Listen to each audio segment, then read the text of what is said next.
15 heures à Abidjan, merci de nous suivre sur Planet School TV. Vous êtes bien à votre émission Info qui fait la synthèse sur l'actualité éducative dans la presse de Côte d'Ivoire.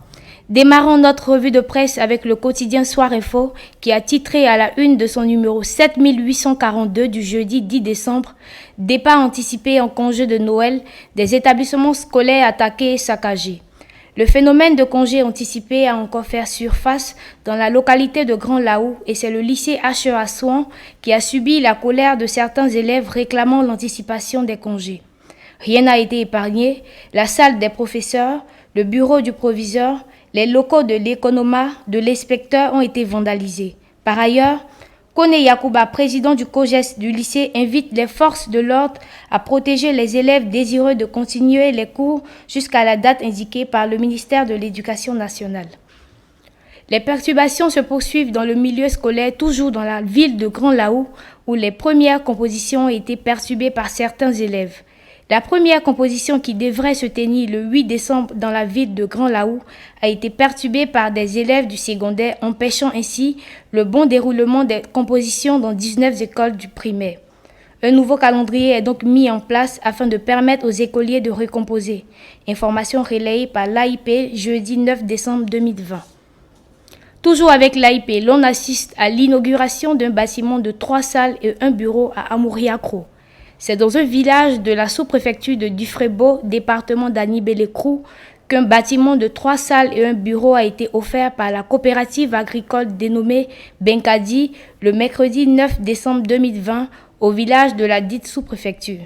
Le but de ces édifices s'inscrit dans le cadre de combler le déficit de salles de classe et favoriser la scolarisation de plusieurs enfants, nous rapporte l'AIP ce vendredi 11 décembre 2020. Kanzia Kamara établit son budget devant le Sénat. La ministre de l'Éducation nationale, Kanzia Kamara, a présenté hier, jeudi, le budget du ministère de l'Éducation nationale, de l'enseignement technique et de la formation professionnelle, budget s'élevant à 1111,9 milliards devant le collège des sénateurs. Information provenant de Fraternité Matin dans le numéro 16792 du vendredi 11 décembre 2020. Des inspecteurs du primaire dénoncent une injustice. Se sentant à l'écart depuis leur sortie de l'école normale supérieure, les inspecteurs de l'enseignement préscolaire et primaire non affectés depuis 2019 ont dénoncé une injustice dans les affectations et aussi le fait que l'affectation se fasse par petits groupes sans respecter l'ordre de mérite dans Notre Voix du jeudi 10 décembre 2020, numéro 6514 l'a indiqué. Bonne nouvelle pour les bacheliers, orientation des nouveaux bacheliers, résultats disponibles.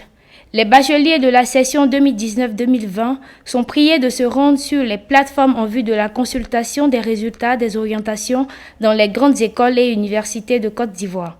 Le ministère de l'Enseignement supérieur et de la Recherche scientifique tient à préciser que les bacheliers n'ayant pas fait de préinscription ne sont pas concernés par cette nouvelle. Source, ministère de l'Enseignement supérieur et de la Recherche scientifique. Refermons les portes de notre revue avec les frais de COGES qui paraissent illégaux. La ministre de l'Éducation nationale, de l'Enseignement technique et de la formation professionnelle, Kanzia Kamara, a exprimé son mécontentement vis-à-vis des frais illégaux de COGES imposés aux parents d'élèves. Elle a indiqué par ailleurs que le tarif estimé à 10 000 francs par élève ne provenait pas du ministère. Cependant, les tarifs normaux sont de 3 000 francs par an pour les élèves du primaire et 5 000 francs par an pour le second cycle. Information relayée sur le site Fraternité Matin. C'est tout pour aujourd'hui. Merci de l'avoir suivi. Pour plus d'informations éducatives nationales et internationales, restez connectés sur notre site en ligne planetschoolmagazine.net et sur nos réseaux sociaux. Merci.